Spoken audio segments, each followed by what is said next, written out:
In this video, we're going to talk about post-processing lighting in Unity, and we're gonna understand exactly what these tools are and how they can change the look and feel of your game. Let's start by understanding what post-processing is and what it's used for. Post-processing refers to the image effects that are applied after your scene has been rendered. It's like adding a final layer of polish, similar to how movies are color graded in post-production to give them a certain mood or style. In games, post-processing can range from subtle enhancements to dramatic visual transformations. Think about your favorite games. In horror games, the world often feels dark, gritty, and full of tension, while in fantasy games, the environment might be bright, vibrant, and magical. Much of this emotional impact comes down to how post-processing and lighting are used. For example, in a horror game, developers might use heavy vignette and color grading to create a claustrophobic and cold atmosphere, while blurring distant objects with depth of field to increase unease. On the other hand, in a fantasy game, you might see a lot of bloom, making magical elements glow and feel more alive. The right combination of post-processing effects can completely transform how a player feels when exploring a game. Right now we're gonna go and use this sample provided in Unity to see how we can add our own post-processing and better understand the difference it can make. So first of all, to use post-processing in Unity, we need to install the post-processing stack, which you can easily get through the Unity package manager. So first of all, we're gonna go to packages. We're gonna go to the package manager. Right here, switch to Unity registry. Search for post-processing and install it. That's the first step. Without that step, your post-processing will not work correctly. Then we're gonna go to the main camera and turn on the post-processing. This is a very important step. Right here, you can enable post-processing under the rendering section of the main camera. And while we are here, we're gonna see our first effect, which is a very important effect, which is anti-aliasing. And what this does, it basically smoothes the edges of your game's visuals and makes objects appear smoother and less pixelated, and is very crucial for any game, especially modern ones, as it makes models and environments appear more polished and a lot more professional.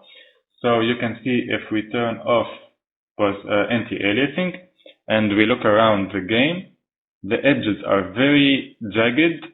We can see it very clearly when we go ahead and look at the trees especially, and you can see the edges are very rough and very jagged. And when we look at the ground, you can see the rocks, they are very hard and you can see a bit of shimmering. The edges are not smooth at all. But when we turn on anti-aliasing, overall the game feels a lot more smoother. There are no more jagged edges and the shimmering is mostly gone. You can see it very well right here by the trees. You can see the big difference anti-aliasing does.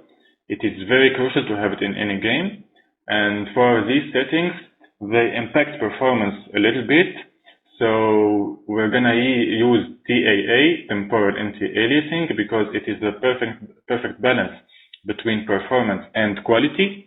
It gives us the best performance possible without losing too many FPSs. So we're gonna set it to TAA. And now we're gonna go ahead and move on to the next step.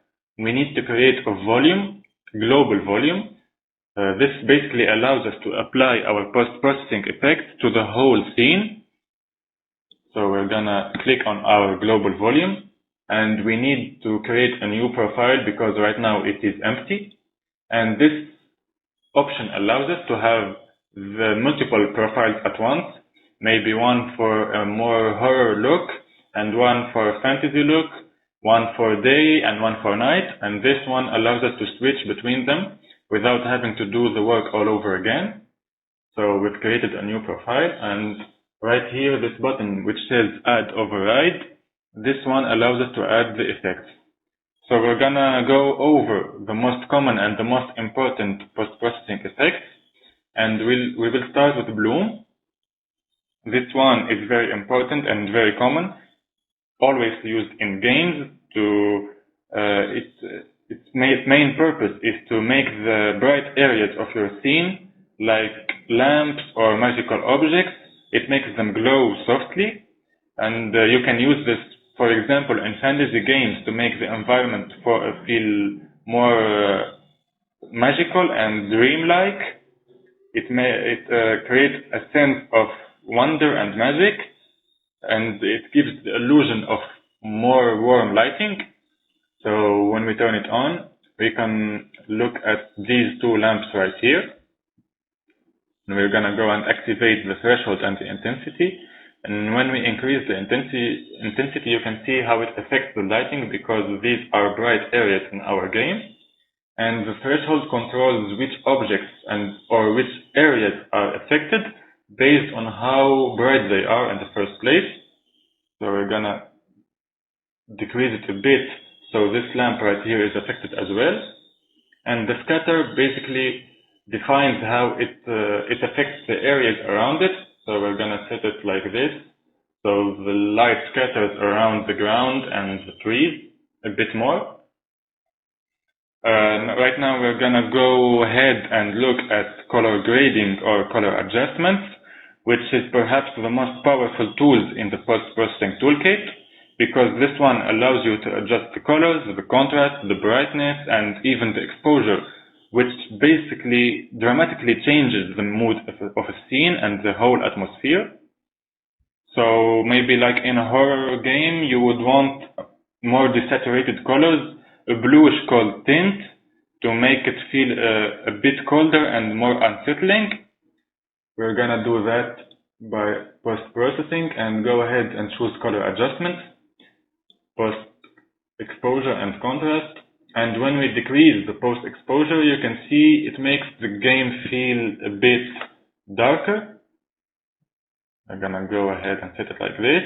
And the contrast adds more contrast between the light colors and dark colors of the game. We're gonna set it like this. Yep, like this. So the trees and the lights appear a bit more saturated. And we're gonna go and select a hue shift, maybe if you want to change the hue of your game, but we're not gonna use that one right now. The saturation, it makes the colors more saturated, as you can see. You can use this to make maybe like a monochrome look, but we're not gonna use it as well. Then next we're gonna look at the depth of field.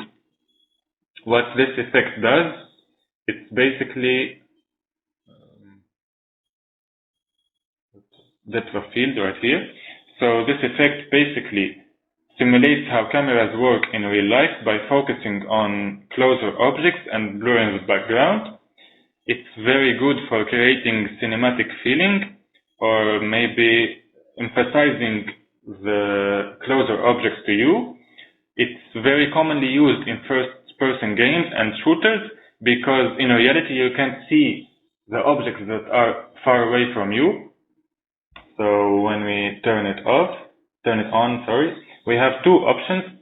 The Gaussian option is very basic and it doesn't do a good job of mimicking real life. So we're gonna go with the second option right here. And we turn on the focus distance. Let me move right here so we can work on blurring that building in the background right there. So by decreasing the focus distance, we are telling the game or the camera to focus on the objects that are closer to us. This way everything is blurred, and when we increase it a bit, you can see the building in the background is blurred, but I can very clearly still see the objects that are near and close to me. Next we can add Vignette, which is an effect that we use to make the edges of the screen appear darker.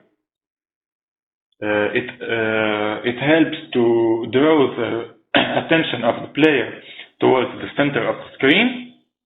It's very commonly used in horror games to create a sense of confinement and make you feel a bit claustrophobic. So we can change the color and the center, intensity, and smoothness. We're gonna make it rounded as well. And we increase the intensity. You can see how it adds dark edges around the border of the screen. And we can change the color. So maybe you want an effect, maybe when you're low on health and you've taken a lot of damage, you flash the screen red, or maybe when in a horror game you want the edges to be dark because there's not a lot of lighting and you can't see very well. So we're gonna set it like this. Now we can go ahead and add a bit of film grain, which is an effect that gives you more of a cinematic feel and makes you feel like you're watching a movie instead of playing a game. It basically adds noise to the image. So you can use choose the type and the intensity. We're gonna go with large because it's easier to see and better for this demonstration. You can see how there's like this static all over the screen, and it's a lot noisier than it was before. Also, we can use the lens distortion, which mimics how different lenses on cameras give you different perspectives. It's used commonly in car racing games to give you the feeling of speed. So when we go to intensity, now before we change it, you can see how when I'm moving, the character feels a bit slow. Now when we decrease the intensity, it feels like you've moved your view back a bit, distorted the view, and it gives you a sense of speed, an illusion really, because you are moving at the same speed, but in real life, when we're going at high speeds, our view gets a bit distorted, so this mimics that to give you the feeling of more speed. Or we can go and increase it for a fisheye effect. Also, now we can add motion blur, which is another effect that's very prominent in racing games and other games as well. What it does is it smooths the movement and the motion. So when we enable it, you can see now when I look around and when I rotate the camera, it becomes blurred during the movement because it mimics how the human eye reacts to motion and light in real life. Another effect that is very useful is this one, the shadows, midtones, and highlights. So we can use it to change each of them independently from the other. Maybe if we want darker shadows and more bright midtones and highlights, it gives us this look. And also the white balance is very commonly used. Maybe if you want a bluish and more cold tint and feel to your game, we're gonna go ahead and do that. You can see how it changes the whole atmosphere of the game. So we're gonna reduce it a bit for a more colder feeling. And we're gonna go ahead and take this back like this. So you can see how our whole scene has changed with just a few effects. You can always add more effects and play around with the settings to get the look you want for your game. And when you want to see the before and after of your work, you can go back to the camera right here and disable the post-processing under the rendering. So you can see how we've changed completely the look of our game with just a few clicks and few effects. You can see the before. The edges are jagged because there's no anti-aliasing, and the game feels very vibrant, very colorful. But when we turn back the post-processing on, the whole mood changes. It becomes like a horror game, very dark, very mysterious. You can see the distant objects. And we can also go back to the global volume right here. Maybe if we have another profile you can just click right here and choose it to apply that profile directly, and this profile will still be saved, so you can switch back and forth between your profiles. And yeah, that's it for the post-processing. Now we're gonna look at a few before and after pictures.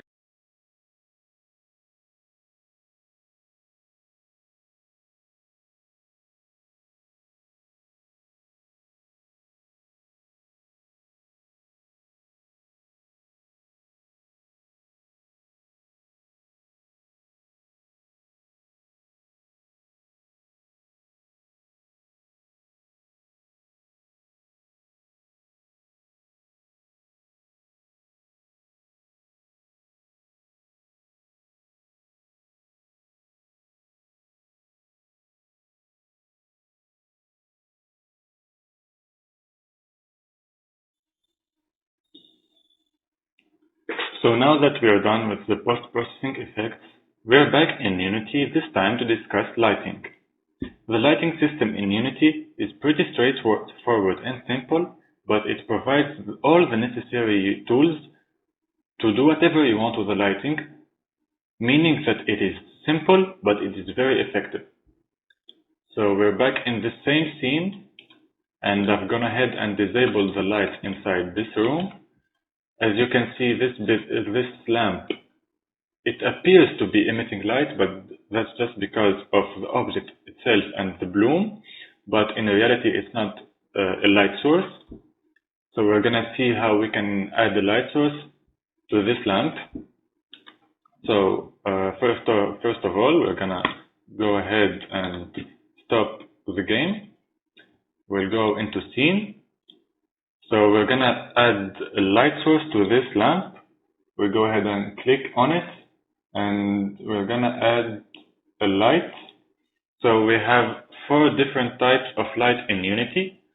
They are directional light, point light, spotlight, and area light.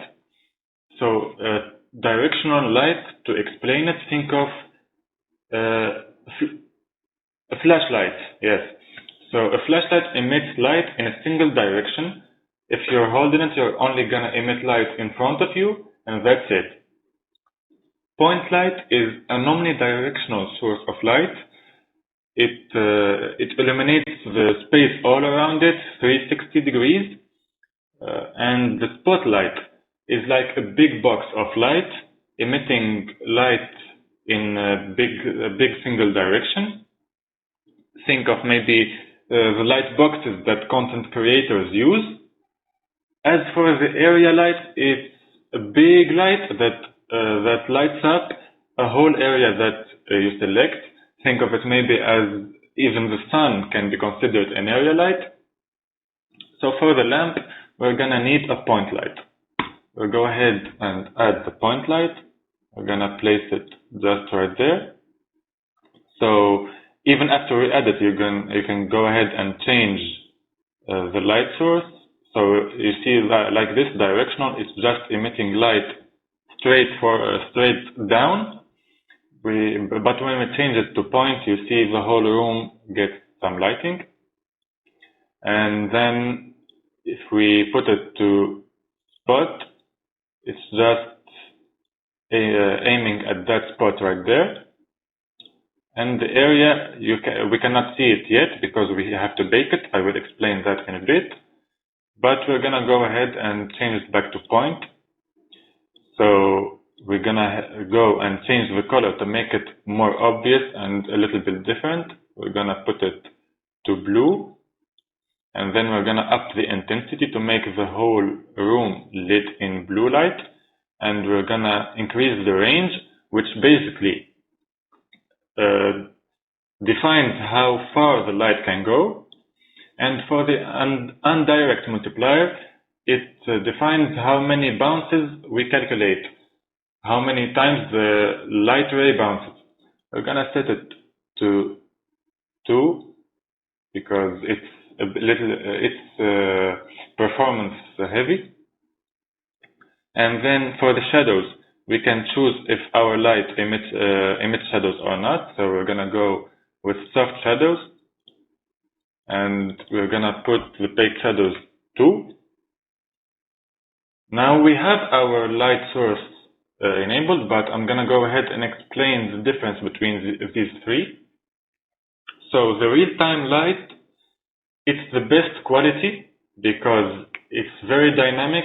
The shadows are always being calculated while the game is running, and the light source can be moved around, but it is very heavy on the performance. It causes performance issues. So we have the baked mode, which pre-calculates the lighting paths before the game is running. The downside to this mode is that the light source can't be moved around. It has to be fixed, and the shadows are fixed as well, so nothing is dynamic. But the good side is that it has very little impact on performance. And we have this mode, which is mixed, which is basically the best of both worlds.